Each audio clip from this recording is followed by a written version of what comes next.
കഥ തുടരുന്നു. പാകിസ്ഥാൻ പ്രസിഡന്റിൻ്റെ ഇന്ത്യ സന്ദർശനത്തിന് ഇനി 5 ദിവസം മാത്രം.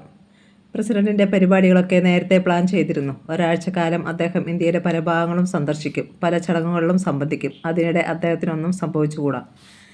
ചാറ്റർജി മരണമടഞ്ഞതിനാൽ ഇനി ബ്ലാക്ക് റോബോട്ടിന് മാത്രമേ ശ്രദ്ധിച്ചാൽ മതി. കമാൻഡർ രജനീഷ് നാഥിൻ്റെ നേതൃത്വത്തിലുള്ള സംഘം അതിനായി അക്ഷീണം യത്നിച്ചു. ആരാണ് ഈ ബ്ലാക്ക് റോബോട്ടെന്ന് സങ്കല്പിക്കാൻ കൂടി അദ്ദേഹത്തിന് കഴിഞ്ഞില്ല. സമയം രാവിലെ 10 മണി. രജനീഷ് നാഥിൻ്റെ ടേബിളിൽ ഫോൺ മണിയടിച്ചു. ഹലോ, ഗുഡ് മോർണിംഗ് സാർ, ഞാൻ രാജശേഖറാണ്. Good morning. എന്താണ് ഡോക്ടർ വിശേഷം? ഞാൻ താങ്കളെ ഒന്ന് കാണണമെന്ന് വിചാരിച്ചിരിക്കുകയായിരുന്നു.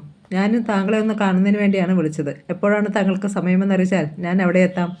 എങ്കിലിനി വൈകിക്കേണ്ട, ഇപ്പോൾ ഞാൻ ഫ്രീ ആണ്. വരുന്ന 2 മണിക്കൂർ നമുക്ക് ചിലവഴിക്കാം. താങ്ക് യു സാർ, ഞാൻ ഉടനെ എത്താം. ഓക്കെ. കൃത്യം 15 മിനിറ്റ് കഴിഞ്ഞപ്പോൾ ഡോക്ടർ രാജശേഖറിൻ്റെ കാർ രജനീഷ് നാഥിൻ്റെ ബംഗ്ലാവിലെത്തി. പരിചാരകൻ അദ്ദേഹത്തെ കമാൻഡറുടെ മുന്നിലെത്തിച്ചു. നമ്മൾ തമ്മിൽ കാണുന്നത് ആദ്യമായാണെന്ന് തോന്നുന്നു, കസേരയിൽ ഇരിക്കുന്നതിനിടയിൽ രാജശേഖർ പറഞ്ഞു. ഞാൻ കണ്ടിട്ടുണ്ട്. രജനീഷ് നാഥ് ഒരു സിഗരറ്റ് കത്തിച്ചു. ആഭ്യന്തരമന്ത്രിയുടെ മരണത്തിന് താങ്കളും ഒരു ദുഃഖസാക്ഷിയാണല്ലോ. അതെ, ഞാനും IG മിഥുൻ സിംഗും അപ്പോൾ മുറിയിലുണ്ടായിരുന്നു. പാവം മിഥുൻ, അദ്ദേഹം കൊല ചെയ്തുവെന്ന് എനിക്കൊട്ടും വിശ്വാസമില്ല.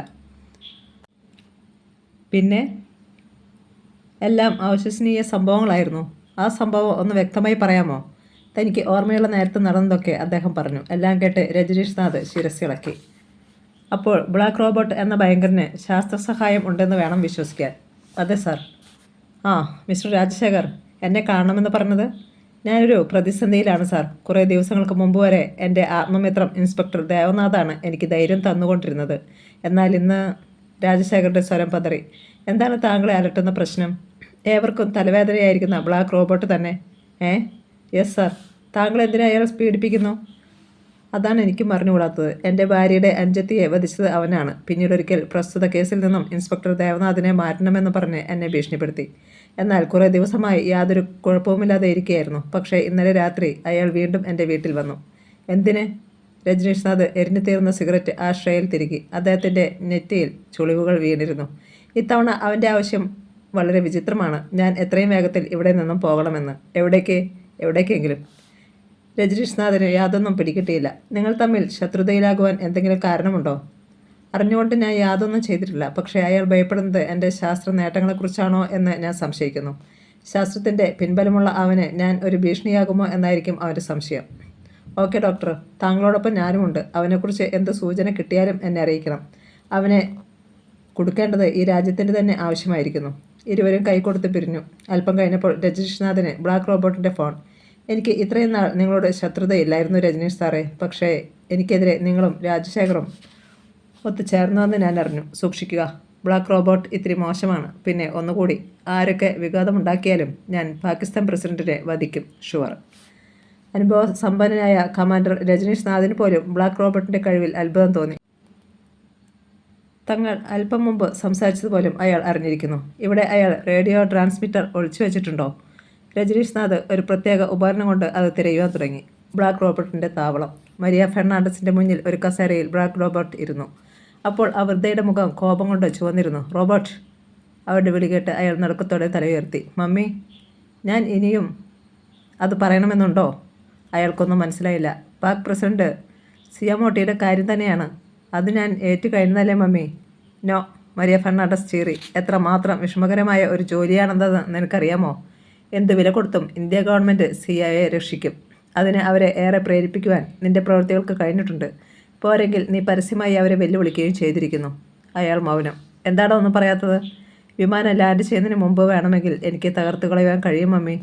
പെട്ടെന്നാണ് വയർലെസ് മെസ്സേജ് ഉണ്ടായത്. ആഭ്യന്തരമന്ത്രി ഗോപാൽ സിംഗിൻ്റെ മകൾ ഗ്ലോറി അവരുടെ തടർവരയിൽ നിന്നും രക്ഷപ്പെട്ടിരിക്കുന്നു. ബ്ലാക്ക് റോബോട്ട് വേഗം അവളെ പാർപ്പിച്ചിരുന്ന മുറിയിലെത്തി. അവിടെ ഒരു മനുഷ്യൻ നിൽപ്പുണ്ടായിരുന്നു. എന്താണുണ്ടായത്? ചെന്നപ്പാടെ കോപത്തോടെ അയാൾ അലറി. എനിക്കറിയില്ല സാബ്.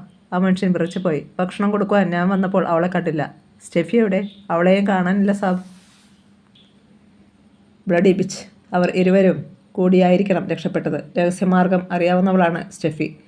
ഡോക്ടർ രാജശേഖറിൻ്റെ വീട്ടിൽ നിന്നും അപ്രത്യക്ഷയായ വേലക്കാരിയാണ് സ്റ്റെഫി. വേഗം തിരയൂ. യെസ് സാബ്. അയാൾ മുന്നോട്ടോടി. നിൽക്കൂ. ബ്ലാക്ക് റോബോട്ട് തറയിൽ നിന്നും ഒരു വസ്തു എടുത്തു. ഗ്ലോറിയുടെ കർച്ചീഫ്. നായ്ക്കളെ അഴിച്ചുവിടൂ. 2 മിനിറ്റുകൾക്കുള്ളിൽ അത്യുച്ചത്തിൽ കുരച്ചുകൊണ്ട് സിംഹത്തുല്യരായ 4 നായ്ക്കൾ അവിടെ എത്തി. ബ്ലാക്ക് റോബോട്ട് ശബ്ദം ഉയർത്തിയപ്പോൾ അനുസരണയുള്ള കുട്ടികളെപ്പോലെ അവ ശബ്ദമടക്കി നിന്നു. കമോൺ. അവ അടുത്തു വന്നു. കർച്ചീഫ് അവയ്ക്ക് മുന്നിലേക്ക് എറിഞ്ഞു കൊടുത്തു. അവ അതിൽ മണം പിടിച്ച ശേഷം തലയുയർത്തി. ഗോ. കേൾക്കാത്ത താമസം അവ കുതിച്ചു കഴിഞ്ഞു. പിന്നാലെ നേരത്തെ അവിടെ നിന്നിരുന്ന മനുഷ്യനും. ഈ അവസരത്തിൽ ജീർണിച്ച് വീഴാറായ ഒരു കെട്ടിടത്തിൻ്റെ മുറ്റത്തെത്തിയിരുന്നു ഗ്ലോറിയും സ്റ്റെഫിയും. ഇനിയും ഒരുപാട് പോകണോ നമുക്ക് രക്ഷപ്പെടുവാൻ? കുറച്ചു മതി. ഈ ഭാഗം കഴിഞ്ഞാൽ രക്ഷപ്പെട്ടു, സ്റ്റെഫി പറഞ്ഞു. ഇരുവരും നന്നായി കിതയ്ക്കുന്നുണ്ടായിരുന്നു. ആ പഴയ കെട്ടിടത്തിലായിരുന്നു ബ്ലാക്ക് റോബോട്ടിൻ്റെ താവളത്തിൽ നിന്നുള്ള ഗുഹ അവസാനിക്കുന്നത്. തൊട്ടടുത്ത കെട്ടിടമായിരുന്നു റോബോട്ടിൻ്റെ താവളം. അവർ വെളിയിലേക്ക് ഓടുകയായിരുന്നു. പൊടുന്നനെയാണ് പിന്നിൽ നിന്നും നായ്ക്കളുടെ കുര കേട്ടത്. അവർ ഗേറ്റോളം എത്തിക്കഴിഞ്ഞു. എന്നാൽ 7 അടിയോളം ഉയരമുള്ള ഗേറ്റ് തുറക്കുവാൻ അവർക്ക് കഴിഞ്ഞില്ല. അതിനു മുമ്പ് അവർക്ക് നേരെ നായ്ക്കൾ ചാടി വീണ് കഴിഞ്ഞിരുന്നു. അമ്മേ. അവറ്റകളുടെ കടിയേറ്റ് ആദ്യം തറയിൽ വീണത് സ്റ്റെഫിയാണ്, പിന്നാലെ ഗ്ലോറിയും. തറയിൽ കിടന്ന് അവർ ഉരുണ്ടു. നായ്ക്കൾ അവരെ കടിച്ചു കീറുകയായിരുന്നു. ബൈനോക്കുലറിലൂടെ മങ്ങിയ വെളിച്ചത്തിലും ബ്ലാക്ക് റോബോട്ട് അത് കണ്ടുകൊണ്ടു നിന്നു. കെട്ടിടത്തിൻ്റെ പിൻഭാഗത്തെ ഗേറ്റായിരുന്നു അത്. അതുവഴി പോയാൽ സെമിത്തേരിയിൽ എത്തുമായിരുന്നുള്ളൂ. അതുകൊണ്ട് തന്നെ രാത്രി തികച്ചും വിജനമാണ് അവിടം. അവിടെയിട്ട് അവരെ കടിച്ചു കീറിയ നായ്ക്കൾ നിമിഷങ്ങൾക്കുള്ളിൽ നിർജ്ജീവമായ ശരീരങ്ങൾ ഉപേക്ഷിച്ച് തിരികെ പോയി. പാക് പ്രസിഡന്റ് ഇന്ത്യയിലെത്തുവാൻ ഇനി 4 ദിവസം മാത്രം. കമാൻഡർ രജനീഷ്നാഥിന് ഇരക്കപ്പുറതി ഇല്ലാതെയായി. എങ്ങനെയും ബ്ലാക്ക് റോബോട്ടിനെ അകത്താക്കിയേ പറ്റൂ. പക്ഷേ യാതൊരു തെളിവും അവശേഷിക്കാത്ത നിലയ്ക്ക് ഇനി എങ്ങനെ മുന്നോട്ട് നീങ്ങും? അവസാനത്തെ മാർഗം എന്നവണ്ണം അദ്ദേഹം ബ്ലാക്ക് റോബോട്ടിൻ്റെ ആദ്യകാല ചെയ്തികൾ മുതൽ ഇങ്ങോട്ട് പഠിക്കുവാൻ തുടങ്ങി. ഫയലിൻ്റെ ഏതാനും പേജ് മറിച്ചപ്പോഴേക്കും പുറത്ത് ഒരു വാഹനം വന്നു നിൽക്കുന്നത് കേട്ടു. അല്പം കഴിഞ്ഞപ്പോൾ വേലക്കാരൻ ഒരു കാർഡ് കൊണ്ടുവന്നു. അദ്ദേഹം അത് വാങ്ങി നോക്കി. ഡോക്ടർ രാജശേഖർ. വരാൻ പറയൂ. ഡോക്ടറുടെ പേര് കേട്ടപ്പോൾ അദ്ദേഹത്തിനും ഉത്സാഹം തോന്നി. ബ്ലാക്ക് റോബോട്ടിനെ കുറിച്ച് എന്തെങ്കിലും അറിഞ്ഞുകൊണ്ടാണോ ഡോക്ടറുടെ വരവെന്ന് സംശയിച്ചു. എന്നാൽ തന്നെ വീണ്ടും ആ ഭീകരൻ ഭീഷണിപ്പെടുത്തിയെന്ന പരാതിയുമായിട്ടാണ് രാജശേഖർ വന്നത്. ഇത്തവണ അവൻ എന്തു പറഞ്ഞു? നിറഞ്ഞ ഉത്കണ്ഠയോടെ രജനീഷ്നാഥ് തിരക്കി. 6 ദിവസങ്ങൾക്കുള്ളിൽ ഞാൻ ഇന്ത്യ വിടണമെന്ന്. രജനീഷ്നാഥിൻ്റെ നെറ്റി ചുളിഞ്ഞു. താങ്കളും ഭയപ്പെടുന്നു അല്ലേ സുഹൃത്തെ? അദ്ദേഹം രാജശേഖരുടെ കണ്ണുകളിലേക്ക് ഉറ്റുനോക്കി. അല്ലാതെ എന്ത് ചെയ്യും സാർ? ഇതുവരെയുള്ള അവൻ്റെ പ്രവർത്തനങ്ങൾ വെച്ച് നോക്കുമ്പോൾ പറയുന്നതൊക്കെ അതേപടി ചെയ്യുന്നു അയാൾ. അതിനാൽ ഒന്ന് ഞാൻ തീരുമാനിച്ചു. എന്താണ്? ഇന്ത്യ വിടുക. അത് കേട്ട് കമാൻഡർ ഡോക്ടറെ നോക്കി. താങ്കൾ അത്രയ്ക്ക് ഭീരുവായിക്കൂടാ. Sorry sir. സ്വന്തം ജീവന് നേരെ ഉയരുന്ന ഭീഷണിയെ ഭയക്കാത്തവരായി ആരെങ്കിലും ഉണ്ടോ? ബൈ ദ ബൈ, ഇന്ത്യ വിട്ട് എവിടേക്ക് പോകാനാണ് താങ്കളുടെ പ്ലാൻ? ബ്രിട്ടനിൽ എൻ്റെ ഒരു സുഹൃത്തുണ്ട്. അവിടെയായാലോ എന്ന് ചിന്തിക്കുകയാണ്. ശരി. ഡോക്ടർ രാജശേഖർ യാത്രയായി. രജനീഷ്നാഥ് സെൻട്രൽ ജയിലിലെത്തി. IG മിഥുൻ സിംഗിനെ കണ്ടു. ആഭ്യന്തരമന്ത്രിയെ താനല്ല വധിച്ചതെന്ന് അദ്ദേഹം രജനീഷ്നാഥിനോട് തീർത്തു പറഞ്ഞു. പിന്നെ ആര്? Black robot. അയാൾ എങ്ങനെ അവിടെ കടന്നു വന്നു? എനിക്ക് ചില സംശയങ്ങളുണ്ട്. വെറും സംശയം മാത്രം. പറയൂ. സ്വരം താഴ്ത്തി IG മിഥുൻ സിംഗ് അദ്ദേഹത്തോട് തൻ്റെ സംശയം പറഞ്ഞു. രജനീഷ്നാഥ് നടുങ്ങിപ്പോയി. My God. Yes mister Rajneesh, ഞാൻ അങ്ങനെ ഉറച്ചു വിശ്വസിക്കുന്നു. ഇൻസ്പെക്ടർ ദേവനാഥിനും അങ്ങനെയൊരു സംശയം ഉണ്ടായിരുന്നതായി എനിക്ക് തോന്നുന്നു. പക്ഷേ മരണം അയാളെ മുട്ടുകുത്തിച്ചു കളഞ്ഞു. രജനീഷ്നാഥ് അമ്പരപ്പോടെ നിന്നു. അദ്ദേഹത്തിൻ്റെ തലച്ചോറിൽ 1000 സൂചികൾ ഒന്നിച്ചു കുത്തുന്ന പ്രതീതി. അങ്ങനെയാണെങ്കിൽ IG-യെ കണ്ടിട്ട് തിരികെ എത്തിയ രജനീഷ്നാഥ് വേഗത്തിൽ അസിസ്റ്റന്റുമാരെ വിളിച്ചു വരുത്തി. അനന്തരം രഹസ്യമായി അവരെ ഓരോ സ്ഥലങ്ങളിലേക്ക് അയച്ചു. ഫോൺ ശബ്ദിച്ചു. റിസീവർ എടുത്തപ്പോൾ ഡോക്ടർ രാജശേഖറുടെ പരിഭ്രമം നിറഞ്ഞ ശബ്ദം കേട്ടു. സാർ, ബ്ലാക്ക് റോബോട്ട് എന്നെ കൊല്ലും. ഞാൻ എന്ത് ചെയ്യണം? എന്തുണ്ടായി ഡോക്ടർ? ഞാൻ താങ്കളുമായി സംസാരിച്ചത് അയാൾ അറിഞ്ഞിരിക്കുന്നു. എന്നിട്ട്? അമ്മേ. ഫോണിലൂടെ ഒരു നിലവിളിയാണ് പിന്നെ കേട്ടത്. ഒപ്പം റിസീവർ തറയിൽ വീഴുന്ന ശബ്ദവും. റിസീവർ ക്രാഡിലേക്ക് ഇട്ടിട്ട് രജനീഷ്നാഥ് പുറത്തേക്ക് ഓടി. ബൈക്കിൽ കയറി. ഒരു വെടിയുണ്ട പോലെ അത് ഡോക്ടറെ ബംഗ്ലാവ് ലക്ഷ്യമാക്കി പാഞ്ഞു. അപ്പോൾ സമയം രാത്രി 12:10. തിരക്കൊഴിഞ്ഞ പാതയിലൂടെയുള്ള യാത്രയിൽ പൊടുന്നനെയാണ് പിന്നിൽ നിന്നും പാഞ്ഞു വന്ന ഒരു വാഹനത്തിൻ്റെ വെളിച്ചം സൈഡ് ഗ്ലാസ്സിലൂടെ അദ്ദേഹം കണ്ടത്.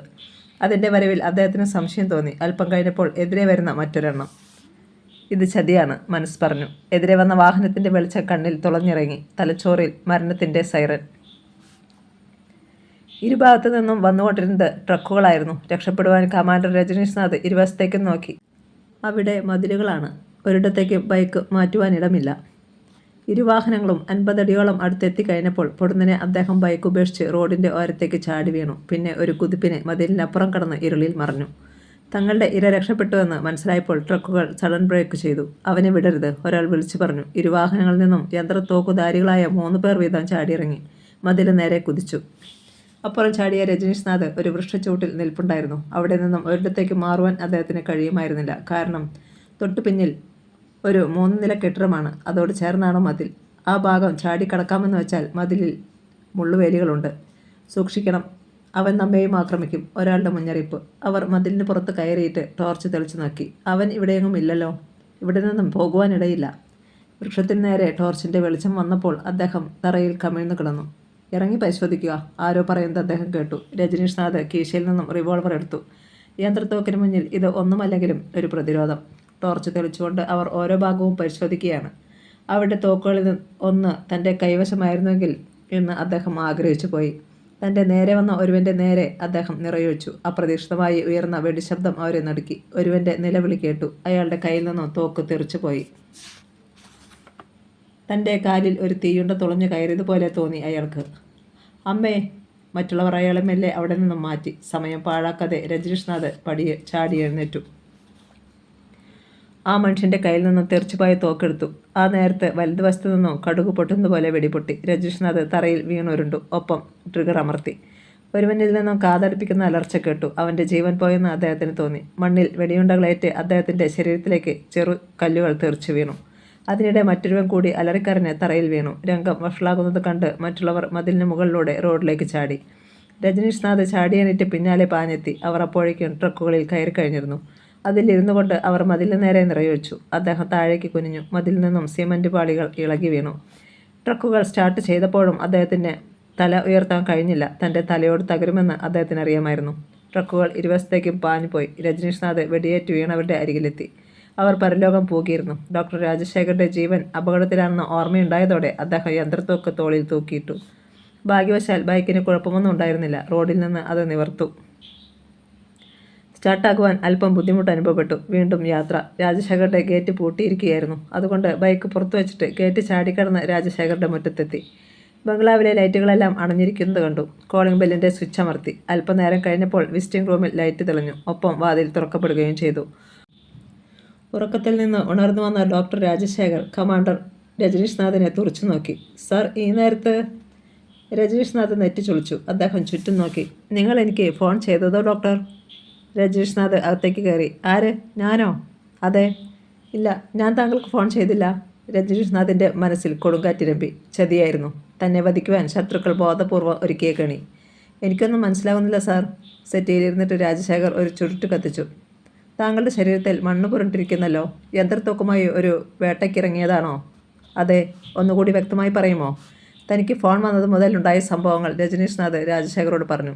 ഡോക്ടർ വിസ്മയം പൂണ്ടിരുന്നു പോയി. My God! ഡോക്ടറുടെ സ്വരം വിറച്ചു. തീർച്ചയായും ശത്രു താങ്കളുടെ നേരെയും തിരിഞ്ഞിരിക്കുന്നു. അദ്ദേഹം ഒന്നമർത്തി മൂളി. ടേ! ആ നേരത്ത് വെടിപൊട്ടി. അയ്യോ! രാജശേഖർ നിലവിളിച്ചു. രജനീഷ് നാഥ് ഞെട്ടിത്തിരിഞ്ഞപ്പോൾ ഡോക്ടറുടെ കൈത്തണ്ടയിൽ നിന്നും ചോര ചീറ്റിത്തെറിക്കുന്നത് കണ്ടു. ഇരുളിലൂടെ ശത്രു ഓടിപ്പോയി. ശത്രുക്കൾ തൻ്റെ പിന്നാലെയുണ്ടെന്ന് രജനീഷ് നാഥിന് ഉറപ്പായി. ഈ സമയം ഗേറ്റിനരികിൽ ഒരു സ്ഫോടനം നടന്നു. അദ്ദേഹം അവിടേക്ക് ഓടി വന്നു. തൻ്റെ ബൈക്ക് ഇരിക്കുന്ന സ്ഥാനത്ത് ഒരു കുഴി അദ്ദേഹം കണ്ടു. തകർന്നു കിടക്കുന്ന ബൈക്കും. ഉടനെ ഡോക്ടറുടെ വീട്ടിലെ ലൈറ്റ് പോയി. ആകെ അന്ധകാരം. മതിലിനരികിൽ ഒരു നിഴൽ അനങ്ങിയതുപോലെ തോന്നി. രജനീഷ് നാഥ് പതിയെ ഒരു ചെടിക്ക് പിന്നിലേക്ക് മാറി. ഒരു രൂപം താൻ നിന്നിരുന്ന ഭാഗത്തേക്ക് വരുന്നത് കണ്ടു. കയ്യിൽ തോക്കുണ്ട്. അടുത്തെത്തിയതും രജനീഷ് നാഥ് കുതിച്ചു ചാടി. കാൽ കൊണ്ട് തോക്ക് തട്ടിക്കളഞ്ഞിട്ട് തൻ്റെ തോക്ക് പുറത്തമർത്തി. Don move! എൻ്റെ വിരലൊന്ന് ചലിച്ചാൽ നിൻ്റെ ശരീരം ചിതറിപ്പോകും. ആ രൂപം മരവിച്ചു നിന്നു.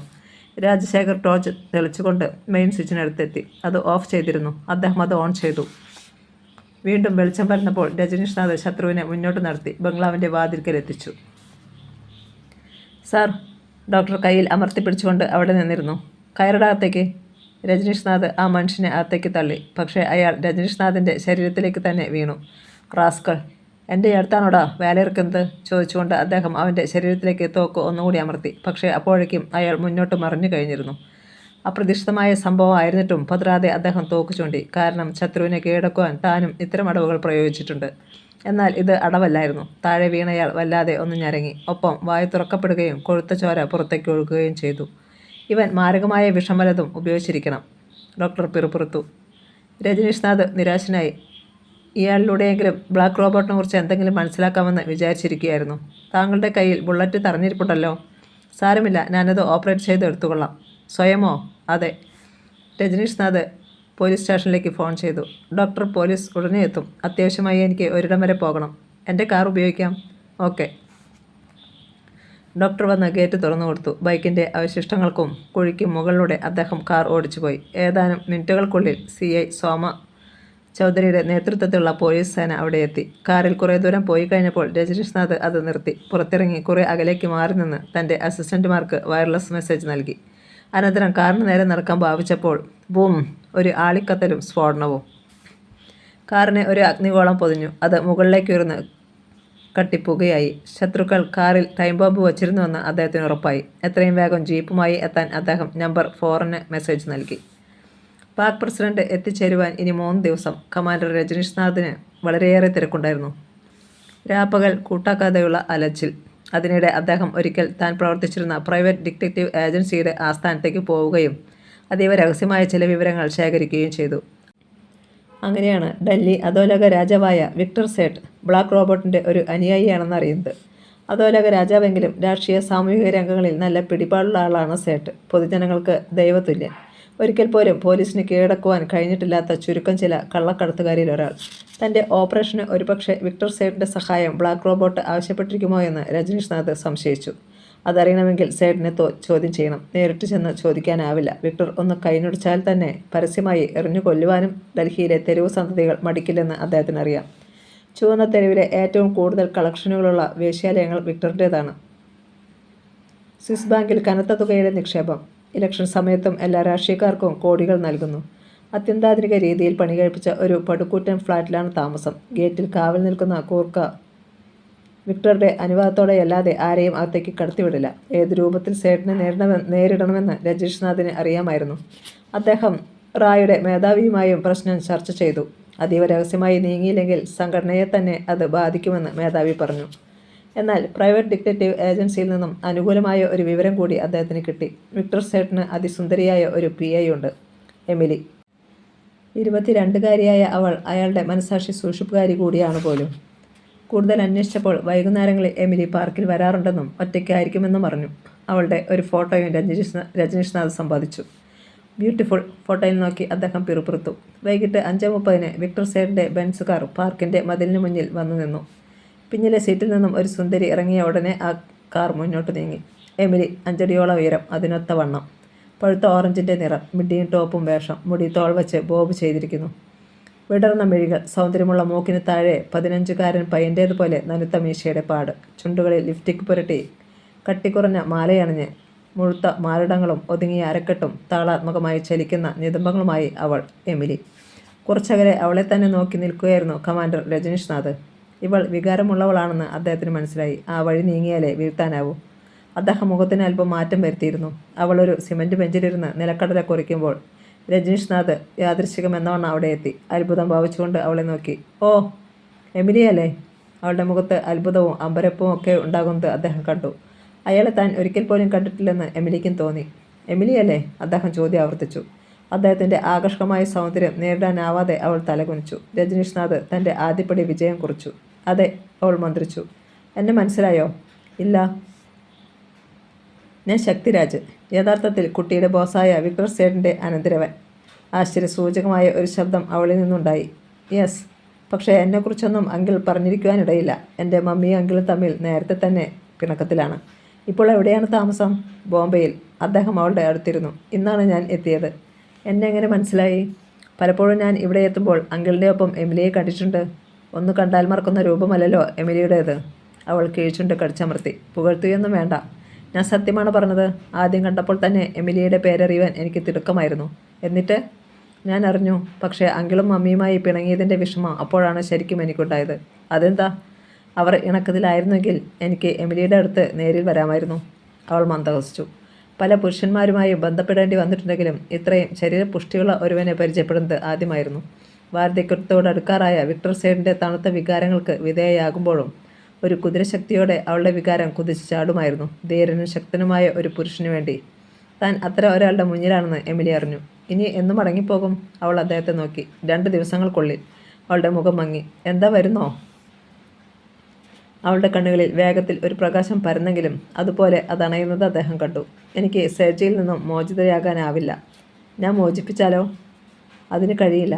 അവർക്കിടയിൽ അല്പനേരത്തെ മൗനം. എമിലിക്ക് മറ്റൊന്നും തോന്നരുത്. ആഗ്രഹം അടക്കാനാവാത്തത് കൊണ്ട് പറയുകയാണ്. എൻ്റെ കൂടെ ഒരു ദിവസമെങ്കിലും തങ്ങിക്കൂടെ? അതിനവൾക്ക് സമ്മതമാണെന്ന് തോന്നി. പക്ഷേ സേഠി അറിഞ്ഞാൽ? എന്തെങ്കിലും കാരണം പറഞ്ഞ് അവിടെ നിന്ന് ഇറങ്ങിക്കൂടെ? അവൾ ചിന്തിച്ചിരുന്നു. ശരി, ഞാൻ വരാം. താങ്കൾ എവിടെ കാണും? ഇവിടെ അടുത്ത് എനിക്കൊരു ഫ്ലാറ്റുണ്ട്. എങ്കിൽ നാളെ ഈ നേരത്ത് ഇവിടെ വരിക. ഓക്കെ. രാത്രി വളരെ വൈകിയാണ് രജനീഷ്നാഥ് തൻ്റെ വീട്ടിലെത്തിയത്. വേലക്കാരൻ വാതിൽ തുറന്നു. അദ്ദേഹം ഓഫീസ് റൂമിലേക്ക് കയറിയതും ഇലക്ട്രിക് ഷോക്കേറ്റതുപോലെ ഞെട്ടിവിറച്ചു. തൻ്റെ റിവോൾവിംഗ് ചെയറിൽ ബ്ലാക്ക് റോബോട്ട് ഇരിക്കുന്നു. Black robot. തൻ്റെ തലയിൽ ഒരു ബോംബ് വീണതുപോലെ രജനീഷ്നാഥിന് തോന്നി.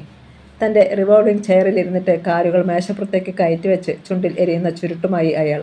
മടിയിൽ ഒരു യന്ത്രത്തോക്കിരിക്കുന്നത് അദ്ദേഹം കണ്ടു. വാതിൽപ്പടിയിൽ പിടിച്ചുകൊണ്ട് ചേതന നഷ്ടപ്പെട്ടവനെ പോലെ അദ്ദേഹം നിന്നു. മരണത്തെ മുന്നിൽ കാണുന്ന പ്രതീതി. വെൽക്കം മിസ്റ്റർ രജനീഷ്നാഥ്, ബ്ലാക്ക് റോബോട്ട് സാവധാനം പറഞ്ഞു. കമോൺ. അദ്ദേഹം ചലിച്ചില്ല.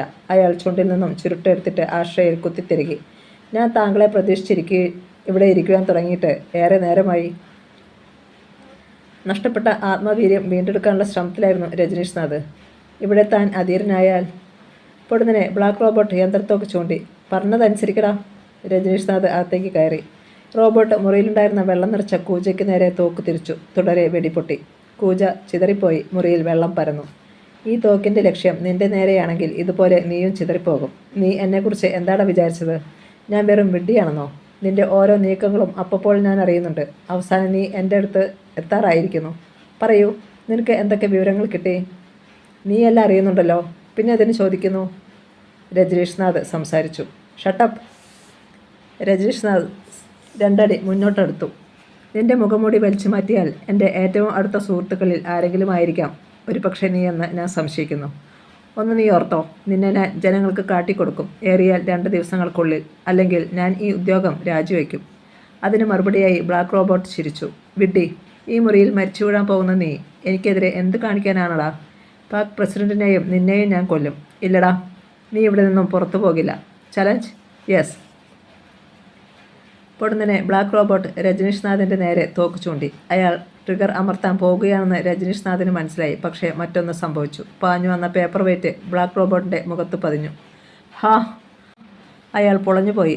അറിയാതെ തോക്കിൽ വിരലമർന്നു. കടുക് പൊട്ടുന്നതുപോലെ വെടിപൊട്ടി. രജനീഷ്നാഥ് തറയിൽ വീണുരുണ്ടു. ബുള്ളറ്റുകൾ ഭിത്തിയിൽ തുളഞ്ഞിറങ്ങി. തന്നെ രക്ഷപ്പെടുത്തിയത് നമ്പർ 1 എന്ന തൻ്റെ അസിസ്റ്റൻ്റാണെന്ന് അതിനിടെ രജനീഷ്നാഥ് കണ്ടു. അയാൾ വാതിൽക്കൽ നിന്നും തെന്നിമാറി. വെടിയുണ്ടയേറ്റ് വാതിൽ പാളിയും തകർന്നു. രജനീഷ്നാഥ് അവിടെ നിന്നും കുതിച്ചുയർന്നു. ബ്ലാക്ക് റോബോട്ടിൻ്റെ കയ്യിൽ നിന്നും യന്ത്രത്തോക്ക് തെറിച്ചുപോയി. ആ സെക്കൻഡിൽ കെട്ടിടത്തിലെ ലൈറ്റുകൾ അണഞ്ഞു. നിറഞ്ഞ അന്ധകാരത്തിൽ ആരൊക്കെയോ ഓടുന്ന ശബ്ദം. ബ്ലാക്ക് റോബോട്ടിനെ രജനീഷ്നാഥ് പിടിച്ചുവെങ്കിലും അയാൾ കുതറിമാറി. എന്നാൽ അയാളുടെ മുഖംമൂടി അദ്ദേഹത്തിൻ്റെ കയ്യിലായി. അല്പം കഴിഞ്ഞപ്പോൾ പുറത്ത് ഒരു ബൈക്ക് സ്റ്റാർട്ടായി. ഉടനെ കറണ്ട് വരികയും ചെയ്തു. ഒരു സെക്കൻഡ് മുമ്പ് വെളിച്ചം വന്നിരുന്നെങ്കിൽ അയാൾ ആരെന്നറിയാമായിരുന്നു. രജനീഷ്നാഥ് മുഖംമൂടിയിലേക്ക് നോക്കിക്കൊണ്ട് പിറുപിറുത്തു. സാറിന് എന്തെങ്കിലും പറ്റിയോ? നമ്പർ 1 തിരക്കി. ഇല്ല, തക്ക സമയത്ത് നിങ്ങൾ പ്രവർത്തിച്ചതുകൊണ്ട് രക്ഷപ്പെട്ടു. വേലക്കാരൻ ഈ ബഹളമൊക്കെ കണ്ടും കേട്ടും ഭയന്ന് നിൽക്കുകയായിരുന്നു. ചോരെടുത്ത് വയ്ക്കടാ, ചിരിച്ചുകൊണ്ട് രജനീഷ്നാഥ് പറഞ്ഞു. അടുത്ത ദിവസം സമയം വൈകിട്ട് 5:30 പാർക്കിലെ സിമൻറ്റ് ബെഞ്ചിൽ കമാൻഡർ രജനീഷ്നാഥ് എമിലിയെ കാത്തിരുന്നു. തലേ ദിവസം അണിഞ്ഞ മാസ്ക് തന്നെ അപ്പോൾ അദ്ദേഹം അണിഞ്ഞിരുന്നു. കൃത്യസമയത്ത് തന്നെ അവൾ എത്തി. സർവർ കമ്മീസാണ് വേഷം. അതവൾക്ക് നന്നായി ഇണങ്ങുന്നുണ്ടായിരുന്നു. കയ്യിലൊരു ബാഗ്. രജനീഷ്നാഥ് കാറിലായിരുന്നു വന്നത്. ഇരുവരും അതിൽ കയറി. തങ്ങളെ ആരെങ്കിലും ശ്രദ്ധിക്കുമെന്ന് അദ്ദേഹത്തിന് ഉറപ്പുണ്ടായിരുന്നു. കാർ അല്പം മുന്നോട്ട് പോയി കഴിഞ്ഞപ്പോൾ അദ്ദേഹം ഒരു മാസ്ക് അവൾക്ക് നൽകി. ഇത് ധരിച്ചോളൂ, ആരും എമിലിയെ തിരിച്ചറിയേണ്ട. അവൾ അനുസരിച്ചു. അദ്ദേഹം കാറിൻ്റെ ഒരു സ്വിച്ച് അമർത്തിയപ്പോൾ നേരത്തെയുണ്ടായിരുന്ന നമ്പർ പ്ലേറ്റുകൾ അടിയിലേക്ക് മറിയുകയും മറ്റൊരു രജിസ്ട്രേഷനും നമ്പറും പ്രത്യക്ഷപ്പെടുകയും ചെയ്തു.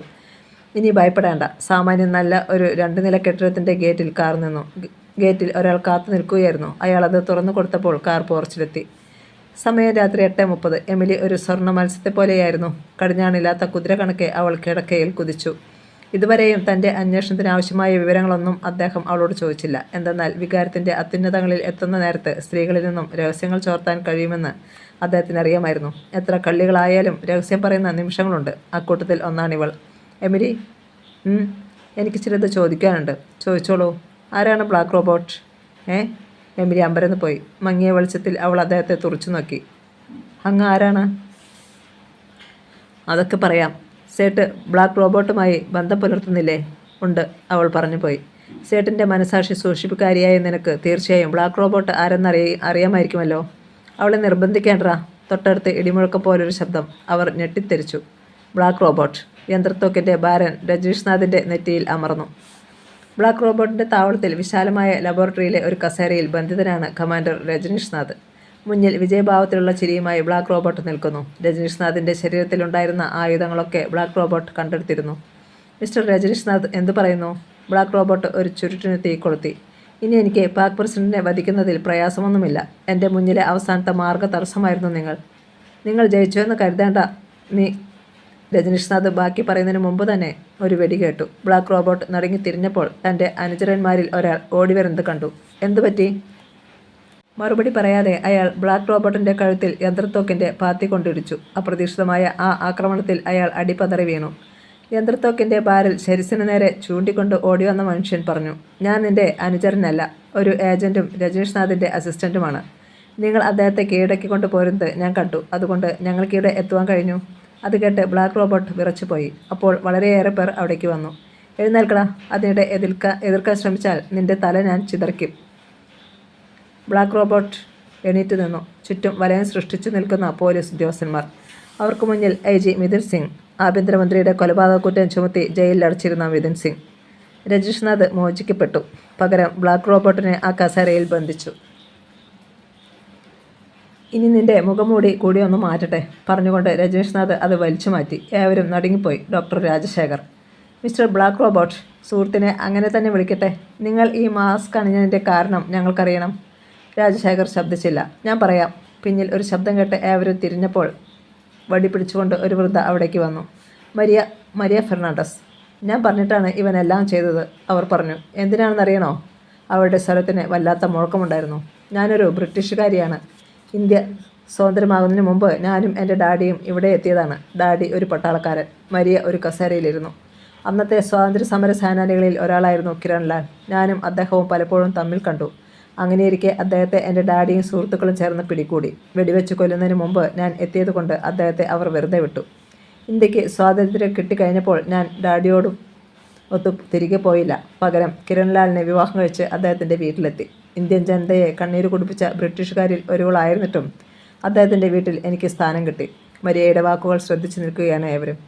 ഞങ്ങൾ സസന്തോഷം ജീവിക്കവേ അദ്ദേഹത്തിൻ്റെ സുഹൃത്തുക്കളായിരുന്നോ ചാറ്റർജിയും ഗോപാൽ സിംഗും ഇപ്പോഴത്തെ പാക് പ്രസിഡന്റ് സുയോ മോട്ടിയും. ഇവരുടെ കണ്ണുകൾ എൻ്റെ ശരീരത്തിൽ പതിയുന്നുണ്ടെന്ന് എനിക്കറിയാമായിരുന്നു. പക്ഷേ 1958 എനിക്ക് കിരണിനും 2 കുട്ടികൾ ജനിച്ചിരുന്നു, ഒരു മകനും മകളും.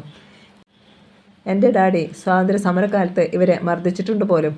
ആ പക പോക്കുവാൻ കാത്തിരിക്കുകയായിരുന്നു അവർ. എൻ്റെ ഭർത്താവിനേക്കാൾ കരുത്തന്മാരായിരുന്നു മൂവരും. ഒരു രാത്രി അപ്രതീക്ഷിതമായി അവർ മൂവരും ചേർന്ന് എൻ്റെ കിരണിനെ കൊന്നു. മരിയയുടെ സ്വരം പതറി. എന്നിട്ട് എൻ്റെ മുന്നിൽ വെച്ച് മക്കളുടെ 2ൻ്റെയും ശിരസ്സറുത്തു. അപ്പോൾ രാജശേഖർ ചോദിച്ചത് രജനീഷ്നാഥാണ്. പറയാം, അവർ തുടർന്നു. മക്കളുടെയും ഭർത്താവിൻ്റെയും മരണം എൻ്റെ മനസ്സിനെ തളർത്തിയപ്പോൾ അവർ എൻ്റെ ശരീരത്തെയും തളർത്തി. പിന്നെ കണ്ണു തുറക്കുമ്പോൾ ഞാൻ ഏതോ ഹോസ്പിറ്റലിലായിരുന്നു. സത്യം ഞാൻ ആരോടും പറഞ്ഞില്ല. ബ്രിട്ടനിലേക്ക് തിരികെ പോയി. 2 വർഷത്തിന് ശേഷം ചില ലക്ഷ്യങ്ങളായി മറ്റൊരു രൂപത്തിൽ ഭാവത്തിൽ ഞാൻ ഇന്ത്യയിലെത്തി. പിന്നെ രാജശേഖറുമായി മടങ്ങി. മനസ്സിലായില്ല? മനസ്സിലാക്കാം. രാജശേഖരെ ഞാൻ ബ്രിട്ടനിൽ കൊണ്ടുപോയി വളർത്തി. ശാസ്ത്രരംഗത്ത് ഇവൻ അതിനിപുണനായി. പിന്നീട് അവനെ ഞാൻ ഇവിടേക്ക് അയച്ചു. ചാറ്റർജിയുടെ മൂത്ത മകളെ വിവാഹം കഴിച്ചു. ചാറ്റർജിയെ കൊന്നു. അടുത്തതായി അവളുടെ അനുജത്തി നീന ഇവൻ്റെ ഭാര്യയുടെ ഭാഗം അലങ്കരിച്ചു. പക്ഷേ ഇവൻ്റെ ഡയറിയിൽ നിന്നും ബ്ലാക്ക് റോബോട്ട് ഇവനാണെന്ന് അവൾ കണ്ടുപിടിച്ചപ്പോൾ കൊല്ലാതിരിക്കുവാൻ കഴിഞ്ഞില്ല. അപ്പോൾ ദേവനാഥിനെ കൊന്നതോ? അതിന് മറുപടി പറഞ്ഞത് രാജശേഖറാണ്. എൻ്റെ യഥാർത്ഥ രൂപം അയാൾ മനസ്സിലാക്കി. എലിസബത്തിൻ്റെ ഡയറിയിൽ നിന്നും. അയാൾ തുടർന്നു. എൻ്റെ അടുത്ത ഇരയായിരുന്നു ഗോപാൽ സിംഗ്. എനിക്കിപ്പോഴും ഒന്നും വ്യക്തമാകുന്നില്ല, മിഥുൻ സിംഗ് പറഞ്ഞു. ബോധം കെടാനുള്ള മരുന്നുമായാണ് ഞാൻ ആ മുറിയിലെത്തിയത്. എന്നാൽ എനിക്ക് ബോധക്കേടുണ്ടാകാതിരിക്കുവാൻ ഞാൻ പ്രതിവിധികൾ നേരത്തെ കണ്ടെത്തിയിരുന്നു. താങ്കളും മന്ത്രിയും അബോധാവസ്ഥയിലായപ്പോൾ താങ്കളുടെ റിവോൾവർ എടുത്ത് മന്ത്രിയെ കൊന്നു. അവസാനത്തെ ഇരയായിരുന്നു സിയോ മോട്ടി. പക്ഷേ അതുമാത്രം നടന്നില്ല അയാളെ കൊല്ലാൻ. മരിയയുടെ സ്വരത്തിൽ വിഷാദം. ഈ സങ്കേതം സ്ഥാപിക്കാൻ എങ്ങനെ കഴിഞ്ഞു? ഇതൊരു പഴയ അധോലോക താവളമായിരുന്നു. അവരിൽ നിന്നും നിർബന്ധിച്ച് വിലയ്ക്ക് വാങ്ങി. വിക്ടർ സേട്ടിൽ നിന്നും അല്ലേ? അതെ. മരിയയ്ക്ക് മക്കളില്ലെങ്കിലും രാജശേഖരുടെ കാര്യം പറഞ്ഞില്ല. ഇനി പറയാം. രാജശേഖർക്ക് പോലും അറിയാത്ത രഹസ്യം. യഥാർത്ഥത്തിൽ ഇവൻ എൻ്റെ മോനല്ല. ഇന്ത്യ വിട്ടതിന് ശേഷം 2 വർഷങ്ങൾ കഴിഞ്ഞ് തിരികെ എത്തിയ ഞാൻ വിക്ടർ സേട്ടിൻ്റെ പിതാവ് റാണോ സേട്ടുമായി ചേർന്ന് ഗോപാൽ സിംഗിൻ്റെ 2 വയസ്സുള്ള മകനെ തട്ടിയെടുത്തു. അവനെയും കൊണ്ട് കപ്പൽ മാർഗം ബ്രിട്ടന് പോയി. ബ്ലാക്ക് റോബോട്ട് ഉൾപ്പെടെ ഏവരും ഞെട്ടിപ്പോയി. തൻ്റെ അച്ഛനെയാണോ താൻ കൊന്നത്? രാജശേഖർക്ക് തലക്കറങ്ങി. മമ്മി, അയാൾ അലറി വിളിച്ചു. യെസ് രാജശേഖർ. സ്വന്തം മകനെ കൊണ്ട് തന്നെ അയാളെ കൊല്ലിക്കണമെന്നത് എൻ്റെ വാശിയായിരുന്നു. അത് സാധിച്ചു. നിന്നോട് ഞാൻ കാട്ടിയ വഞ്ചനയാണെന്ന് കരുതിക്കോടാ. പക്ഷേ ഇനി ആ ചെകുത്താൻ്റെ സന്തതിയായ നീയും ജീവിച്ചിരുന്നുകൂടാ. പറഞ്ഞതും മരിയ തൻ്റെ വടി ഉയർത്തി. അതിൻ്റെ അഗ്രത്തൊരു ദ്വാരം ഏവരും കണ്ടു. തുടരെ 3 വെടികൾ പൊട്ടി. ബ്ലാക്ക് റോബോട്ടിൻ്റെ മാറിൽ 3 ബുള്ളറ്റുകൾ തുളഞ്ഞിറങ്ങി. മമ്മി! ഒറ്റ വിളി. പിന്നെ അയാൾ ചലിച്ചില്ല. അപ്പോഴേക്കും രജനീഷ്നാഥ് വടി തട്ടിക്കളഞ്ഞു. കയ്യിൽ വിലങ്ങ് വീഴുമ്പോഴും മരിയയ്ക്ക് കുലുക്കമില്ലായിരുന്നു. ബ്ലാക്ക് റോബോട്ടിൻ്റെ അനുചരന്മാർ മുഴുവൻ കീഴടങ്ങി. ഒരു മുറിയിൽ ബന്ധിച്ചിരുന്ന എമിലിയെ മോചിപ്പിച്ച് കൊണ്ടുവന്ന് രജനീഷ്നാഥ് കാറിൽ കയറ്റി. നമ്മുടെ രാത്രി പൂർത്തിയാക്കണ്ടേ? അദ്ദേഹം അവളെ നോക്കി. മറുപടി പറയാതെ അവൾ അദ്ദേഹത്തോട് ചേർന്നിരുന്നു. മറ്റന്നാൾ എത്തുന്ന സിയോ മോട്ടയെക്കുറിച്ചുള്ള ഉത്കണ്ഠ ഒഴിഞ്ഞു കിട്ടി. അദ്ദേഹം അവൾക്കൊരു ചുംബനം കൊടുത്തു. മഞ്ഞ് പെയ്യുന്ന റോഡിലൂടെ കാർ പോയിക്കൊണ്ടിരുന്നു. കഥ അവസാനിച്ചു. 3 മണിക്കൂർ 30 മിനിറ്റ്. Thiruvananthapuram railway station. 1995 ജനുവരി 2 തിങ്കൾ. സമയം രാവിലെ 9 മണി. നല്ല തിരക്കാണ് പ്ലാറ്റ്ഫോറത്തിൽ. ക്രിസ്തുമസിൻ്റെ അവധി കഴിഞ്ഞ് ഓഫീസുകളിലേക്ക് പോകുന്നവരും തലേന്ന് ന്യൂ ഇയർ ആഘോഷങ്ങൾ കഴിഞ്ഞ് മദ്യത്തിൻ്റെ കെട്ടുവിടാത്തവരും അക്കൂട്ടത്തിലുണ്ടായിരുന്നു. പോക്കറ്റടി സൂക്ഷിക്കുക എന്നെഴുതിയിരിക്കുന്ന ബോർഡ് ഒരു വശം ചെരിഞ്ഞു തുടങ്ങി കിടക്കുന്നു. ഒരു തെളിഞ്ഞ പ്രഭാതമായിരുന്നു അത്. സൂര്യൻ വെളുക്കെ ചിരിച്ചുകൊണ്ട് തലയുയർത്തി നിൽക്കുന്നു. പ്ലാറ്റ്ഫോറത്തിൻ്റെ ഒരൊഴിഞ്ഞ ഭാഗം നോക്കി 4-5 പേർ കൂടി നിൽക്കുന്നു. തടിയന്മാർ. വൃത്തികെട്ട് കിടക്കുന്ന തലമുടി, അത് കഴുത്തിന് താഴെ വരെ നീണ്ടിരിക്കുന്നു. ക്ഷൗരം ചെയ്തിട്ട് ആഴ്ചകൾ കഴിഞ്ഞ മുഖം, കുഴിഞ്ഞ കണ്ണുകൾ. അവ നിർജീവമാണെന്ന് തോന്നുന്നു. ഒറ്റനോട്ടത്തിൽ അവർ ഹിന്ദിയിൽ എന്തൊക്കെയോ സംസാരിക്കുന്നുണ്ട്. അവർക്കരികിൽ തറയിൽ 4 പെട്ടികൾ. അവരിൽ ഏറ്റവും ഉയരമുള്ള വെളുത്തു തടിച്ച മനുഷ്യൻ കീശയിൽ നിന്നും ഒരു ചുരുട്ടെടുത്ത് ചുണ്ടിൽ വച്ചു. പിന്നെ ലൈറ്ററിൻ്റെ നാളത്തിൽ നിന്ന് തീ കൊളുത്തി. റെയിൽവേ സ്റ്റേഷന് പുറത്ത് 4-5 പോലീസ് ജീപ്പുകൾ സിഗ്നൽ ലൈറ്റിട്ടുകൊണ്ട് പാഞ്ഞു വന്നു. അവയുടെ ബ്രേക്കുകൾ അലറി. ടയറുകൾ കരിഞ്ഞ മണം. ആയുധധാരികളായ പോലീസ് ഓഫീസേഴ്സ് ചാടിയിറങ്ങി. ഏറ്റവും മുന്നിൽ DYSP അലക്സാണ്ടർ ആയിരുന്നു. അയാൾ പ്ലാറ്റ്ഫോറത്തിലേക്ക് കുതിച്ചു. പിന്നിലെ പോലീസുകാരും. അലക്സാണ്ടറുടെ എക്സ്റേ കണ്ണുകൾ പ്ലാറ്റ്ഫോറങ്ങളിലുണ്ടായിരുന്നവരെ ഒഴിഞ്ഞ് ലഗേജുകളിലേക്ക് തുളഞ്ഞിറങ്ങി. അവസാനം ഒഴിഞ്ഞ മൂലയിൽ നിന്നിരുന്ന വിദേശികൾ അയാളുടെ കണ്ണുകളിൽ പതിഞ്ഞു. Don move! ഗർജനം കേട്ട് വിദേശികൾ ഞെട്ടിത്തിരിഞ്ഞു.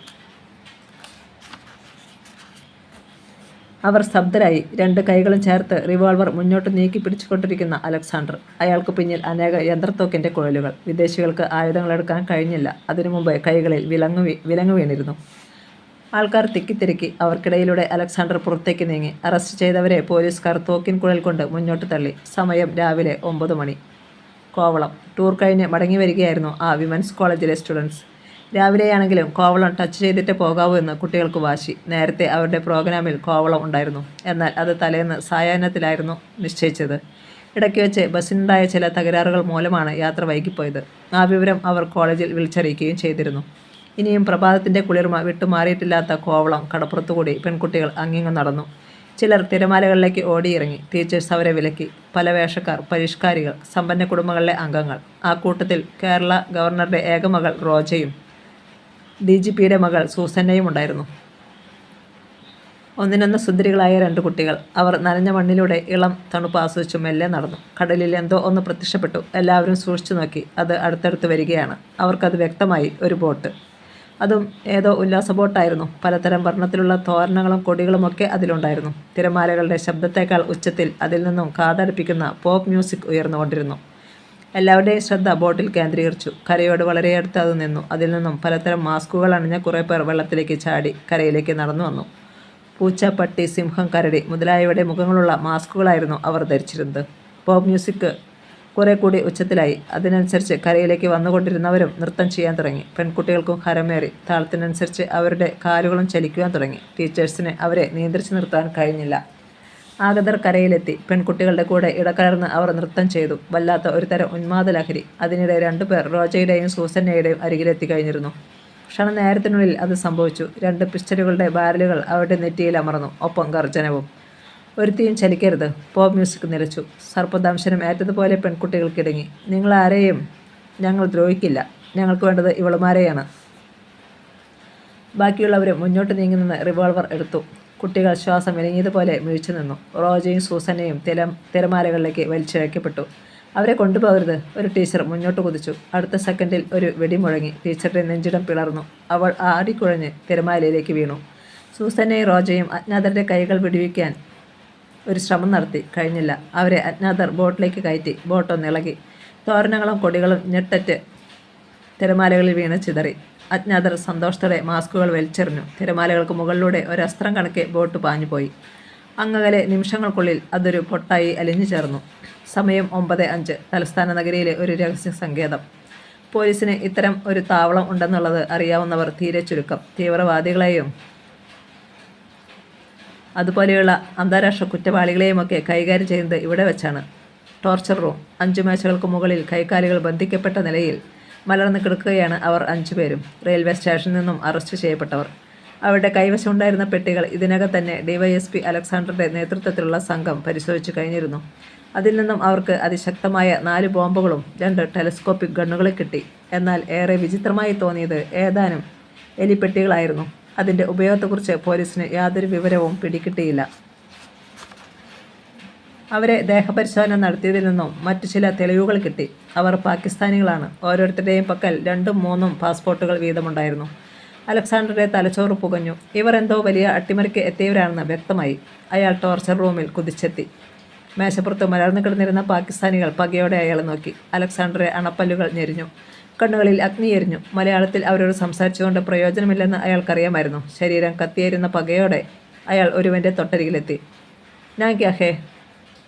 അയാൾ ശബ്ദിച്ചില്ല. നിർവികാര ഭാവത്തിൽ അലക്സാണ്ടറെ നോക്കി ചോദ്യം ആവർത്തിച്ചു. അപ്പോഴും പ്രയോജനമൊന്നുമില്ലെന്നുറപ്പായപ്പോൾ അടവ് മാറ്റി.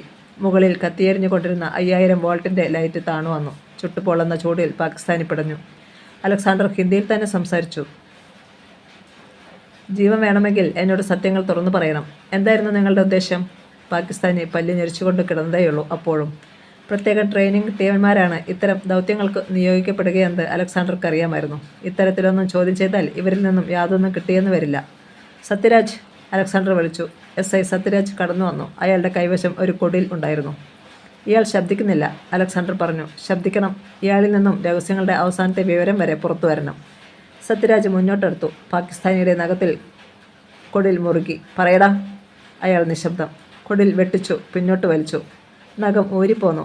ചോരയൊഴുകിയിറങ്ങി. അയാൾ നിലവിളിച്ചില്ല. പകരം പല്ലുകൾ ഞെരിച്ചമർത്തി. കണ്ണുകളിൽ നിന്ന് ലാവയാണ് പുറത്തേക്ക് ഒഴുകുന്നതെന്ന് സത്യരാജിന് തോന്നി. പാകിസ്ഥാനിയുടെ നഖങ്ങൾ ഓരോന്നും നഷ്ടപ്പെട്ടുകൊണ്ടിരുന്നു. എന്നിട്ടും അയാളിൽ നിന്നും രഹസ്യങ്ങൾ ചോർന്നില്ല. അലക്സാണ്ടർ അടവ് മാറ്റി. അയാളുടെ വിരലുകൾ കൊടിലിൽ മുറുക്കി. ടക്ക്. കൈവിരലുകളുടെ അസ്ഥികൾ ഞെരിഞ്ഞമർന്നു. അപ്പോൾ അയാൾ ശബ്ദിച്ചു. "ബസ്റ്റാർഡ്! അപ്പോൾ നിനക്ക് നാവുണ്ടല്ലോടാ. ടെൽ മീ, എന്തായിരുന്നു നിങ്ങളുടെ പ്ലാൻ?" മറുപടിയായി പാകിസ്ഥാനിയുടെ തുപ്പലാണ് അലക്സാണ്ടറുടെ മുഖത്ത് പതിഞ്ഞത്. "റാസ്കൽ!" അലക്സാണ്ടർ അലറിക്കൊണ്ട് പിന്തിരിഞ്ഞു. ഹീറ്ററിൽ ചുട്ടുപഴുത്തിരിക്കുന്ന ഇരുമ്പ് കമ്പി അയാൾ എടുത്തു. അതുമായി പാകിസ്ഥാനിയുടെ അടുത്തെത്തി. "പറയടാ, നിങ്ങൾ ആരുടെ നിർദ്ദേശാനുസരണമാണ് കേരളത്തിലെത്തിയത്?" പാകിസ്ഥാനിയുടെ കണ്ണുകൾ ജ്വലിക്കുന്ന 2 തീക്കട്ടകളായി. അലക്സാണ്ടറുടെ കയ്യിലിരുന്ന ചുട്ടുപഴുത്ത കമ്പി മറ്റൊരു അഗ്നിയായി ആ കണ്ണുകളിൽ പ്രതിഫലിച്ചു. അയാൾ കമ്പി താഴ്ത്തി. പാകിസ്ഥാനിയുടെ വിരിഞ്ഞ മാറിൽ അതമർന്നു. "ആ!" അയാൾ അലറിപ്പിടഞ്ഞു. കമ്പി ശരീരത്തെ ചുട്ടുകരിച്ച് താഴേക്ക് അമർന്നിറങ്ങുകയായിരുന്നു. കത്തിക്കരിയുന്ന മാംസത്തിൻ്റെ വല്ലാത്ത ദുർഗന്ധം അവിടെ നിറഞ്ഞു വന്നു. കഥ തുടരും.